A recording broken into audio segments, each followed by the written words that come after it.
Well, it's kind of sensitive.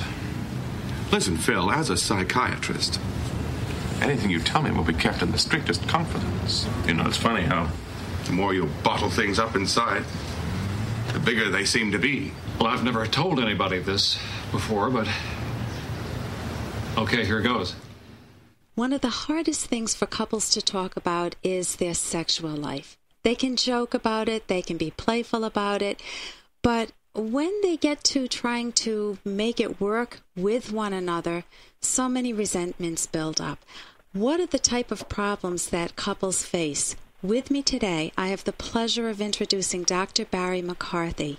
He's a professor of psychology at American University, and he's a certified marital and sex therapist. So if you've ever asked yourself, what does a sex therapist do? This is where we may get some answers. He has a private practice in Washington, D.C., and he's presented over 150 workshops. And very unusually, with his wife, Emily, has co-authored 8 books on relationships and sexuality, including Rekindling Desire.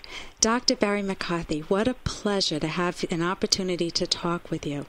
I'm glad to be here. I see a range of couples that come in with a range of problems, and I'm wondering, you know, they talk about they have conflicts over finances or conflicts over the in-laws or with the kids or dividing up household chores, and those are legitimate conflicts.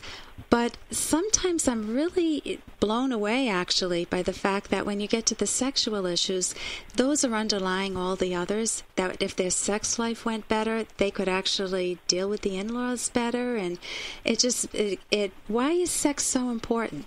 Well, I think that's absolutely true, that the role of healthy sex in marriages is to be an energizer, a resource to help you feel re-energized, bonded with each other, and so you can deal with things like finances, kids, and in-laws.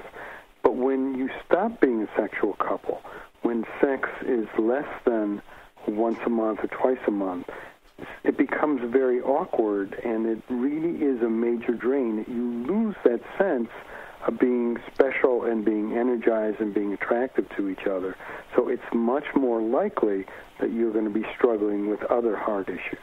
So it's much harder. If their sex life goes well, a particular couple will be able to weather the storms. And they feel more, as you use the word, bonded with each other. They feel more important to one another. And that's one of the great benefits of a great, healthy romantic relationship and a great sex life, too. You mentioned a fact in your book, Rekindling Desire, which is that sex adds about 15 to 20% to marital satisfaction. Now, you know, if you're a teenager, you think of, oh my gosh, I can't wait to get married. Then we can jump in bed and be sexy all day long. But you're saying it only adds 15 to 20% of marital satisfaction, but that if it goes bad, it can dynamite a relationship. Right. And what you want in a good, healthy sexual relationship, and again, a good, healthy sexual relationship means more than just intercourse. It means touching inside and outside the bedroom. It means feeling a sense of desire and attraction for each other. And obviously intercourse is part of that, but is unlike what teenagers think, it's not the major part. And that what you want in a healthy sexual relationship is where you use sex as a shared pleasure, as a way of deepening and reinforcing intimacy, and also as a tension reducer to deal with some of the stresses of life, a marriage, 2 kids, 2 jobs, 2 dogs, those kinds of things. Okay, so that sex serves multiple functions, having Absolutely. It go well in a relationship. I want to turn to erotica right now, because when I listened to you speak, I went to one of your workshops. Mm-hmm. This is Dr. Barry McCarthy, for those who are listening, and he's written the book, Rekindling Desire. At one of your workshops, you mentioned that most men grow up, looking at Playboy magazines, and they're very used to self-pleasuring, and they're used to erotic techniques, whereas women don't milk that as much as men do. And that, you might think that once a couple is married, they can openly explore all sorts of sensual methods, fantasies and erotic scenarios. But they don't. Why is it equally important for women, and what would you advise women? Well, I think that as people are married and as they age, that men and women become much more similar. And part of the challenge for women is to value erotic scenarios and techniques. And when the culture, not just women, but our culture thinks of eroticism, they think of people who are not married, who are under 20. They think of sex as something that is hot but gets you in trouble. Desperate Housewives is a perfect example. What I talk to with my female clients is to find your own sexual voice.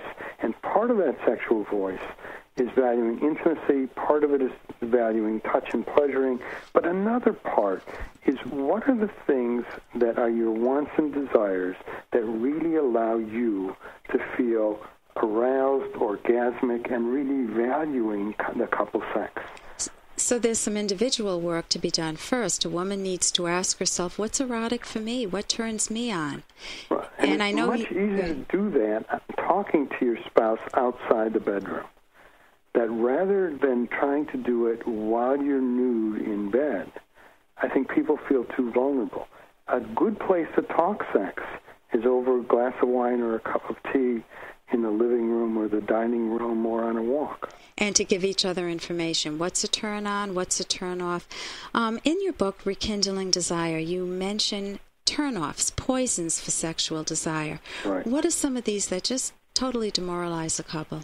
Well, probably the major one is where you're feeling angry and alienated from the spouse, or you're feeling very anxious or inhibited, or there's something that has happened in your life, whether it was premarital life or others, where you feel ashamed and guilty about it and say, if my spouse knew that about me, they wouldn't love me, they wouldn't care about me. And again, I think one of the great advantages of an intimate relationship is feeling loved and accepted for all of who you are, your strengths and your vulnerabilities. And another thing about anger is that the old view was that you can't be sexual if you're angry. You have to express the anger, get over the anger. And the new view is a both-and view, that you need to talk about the things that cause you to feel angry. And behind it is usually this feeling of being hurt outside the bedroom. But that part of the idea of continuing touching and sexuality is that it allows you to stay connected and give you the energy to deal with the hurt and anger outside the bedroom. So it's a both-and approach. So you want to be able to identify what are these turn-offs or sexual poisons for sexual desire, right, and then to deal with them better. If someone wants to read your books, how can they get them? You've written 8 of them with your wife, Emily McCarthy. Well, in terms of the desire, probably the most important book is the Rekindling Desire book, and you can get it at the bookstore or through Amazon or BarnesandNoble.com. The book that we're most excited about, actually, is a prevention book.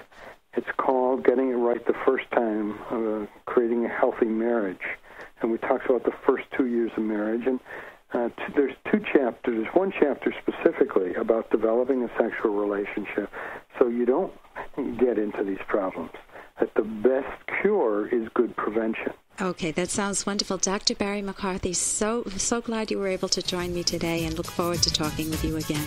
Good.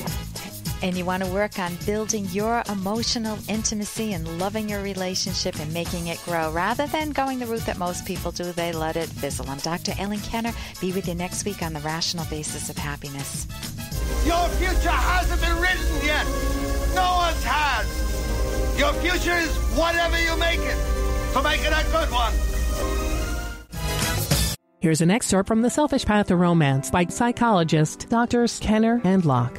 The best proof of whether a person loves you is how that person acts toward you on a daily basis. Suppose your partner spends so much time at work, you virtually never see him or her. Then it would be appropriate to ask, honey, if I'm so unimportant relative to work, why did you want to marry me?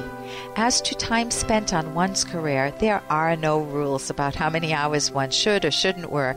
This can change from day to day, week to week, month to month, or job to job. Every couple has their own personal needs in unique contexts regarding the amount of time spent together. For example, if a partner has been called up for active duty in the military, then obviously the context is important, and long periods of time without one another may be unavoidable. You can download Chapter 1 for free at drkenner.com, and you can buy the book at amazon.com.